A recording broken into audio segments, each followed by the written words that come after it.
Hello, I'm Kyle Botter, and the topic of today's short video is Don't Wait for the World to Be a Good Place. So, a lot of people look at the state of the world, look at the way things are.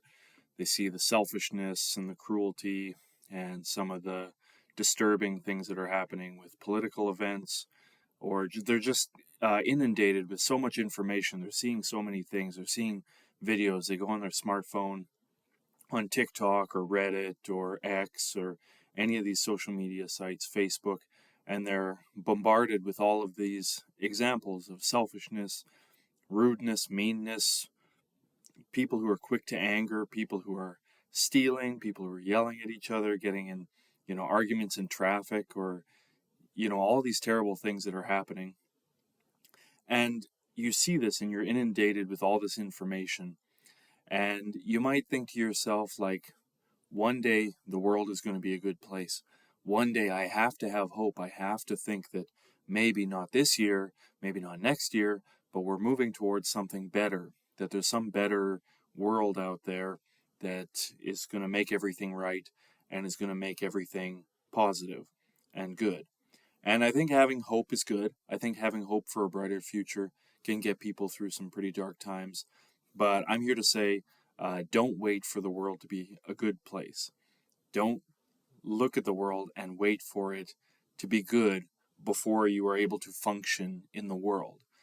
You need to build some sort of resiliency and some sort of ability to deal with all of this negativity, all of this unhappiness, the sadness, the anger, the disgust, the hatred, all of that. You need to build some kind of grit and determination within yourself to be able to handle this world, because the world is fundamentally not a good place. No matter what some people tell you, they might say, like, oh, yeah, some of the bad stuff is, oh, it's pretty bad, but deep down, the world is good. The universe is good. But the world is not deep down a bad place either. Some people think that, yeah, some good stuff happens, but deep down the world is really pretty shitty. Well, it's not either. It's not good and it's not bad. When you get down to the core of things, all this universe is atoms and mathematical rules and the rules that evolution follows by, the propagation of cells and the birth of animals and the birth of living beings that live on a limited planet that gets its energy from the sun. The factors that drive our existence are not good and they're not bad. You can't look at the world and find in it goodness and badness. So you can't find a solid good particle down when you look at all the particles and get down to it. You can't find the good, you can't find the bad. But anyway, I don't think you should be waiting for the world to get good.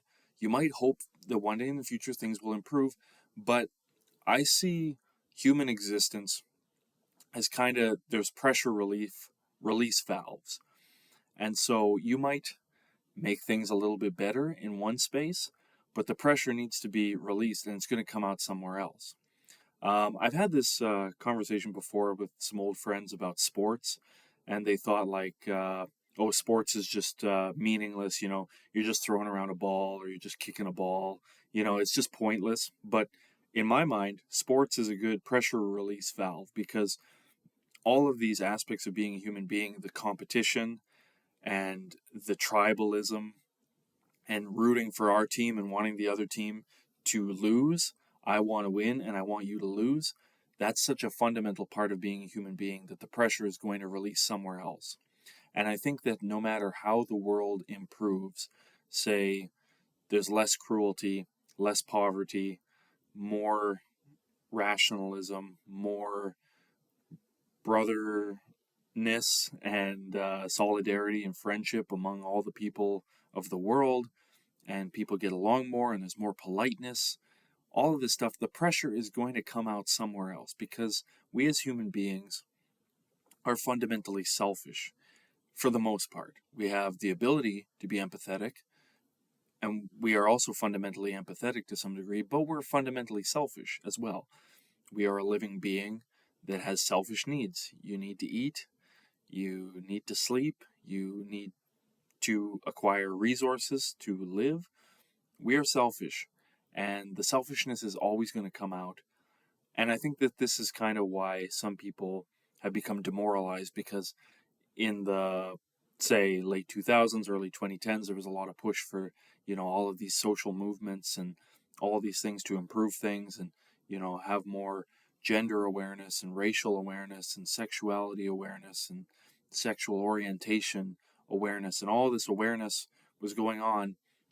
And I think people get caught up in this kind of like movement towards a virtuous something happening. It's like a religious movement.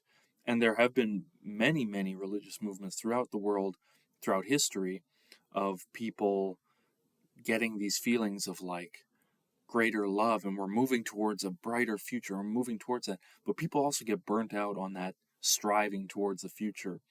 And inevitably, the realities of being a human being come back in, and we start to see that all the rude people in traffic and the annoying people and the hateful people and the disgusting people, all of this, it never goes away. And that's something you get from reading history, is that we're the same people as we've always been. you know I'm the same person as I would have been had I been born in the Middle Ages or the Renaissance or in an ancient tribe. I'm the same person, and so are you, and so is everybody. And all those people you see on the street, fundamentally, biologically, we're pretty much the same as our ancient hunter gatherer ancestors. We have not changed that much. And so, whatever made human beings what they were back then, it's still here. But anyway, I should get back to, don't wait for the world to be a good place. Don't wait for this future before you can function, before you can get up and you can go to work and you can hang out with friends and you can go see movies and you can just enjoy your life.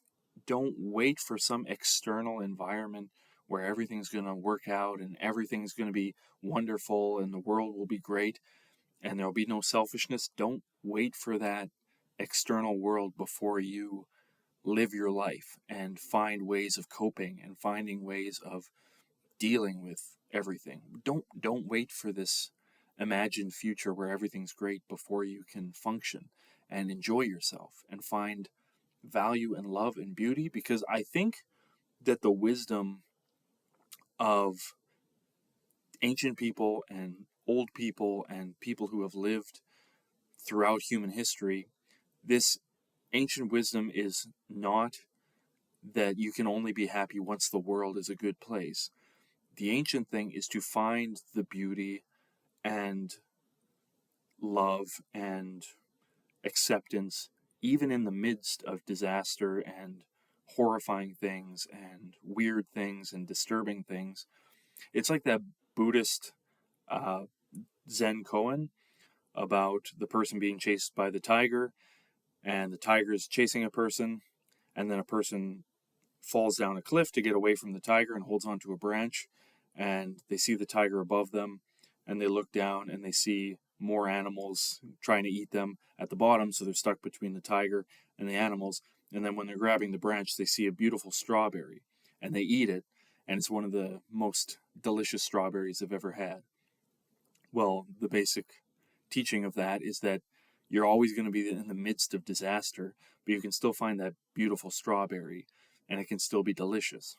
And that's basically it, is that as long as you live, if you really look at the world really as it is, there's going to be bad aspects to it. There's going to be terrible things happening in the 2030s, 2040s, 2050s, 2060s. As long as it goes on, there's going to be bad things. But you can still eat that delicious strawberry. You can still look at the sunset. You can still hear beauty in someone's laughter, or see an art painting, or listen to a great song, or commune with a fellow person and find friendship and find support and love, even within this sometimes very awful and horrifying world. So that's my advice today, is don't wait for the world to be better. Just try and enjoy this little slice of existence while you're here. Try and find some fun in it, try and find some beauty in it, and do what you can. So if you like this video, please like and subscribe so I can grow my channel, and thank you very much for watching.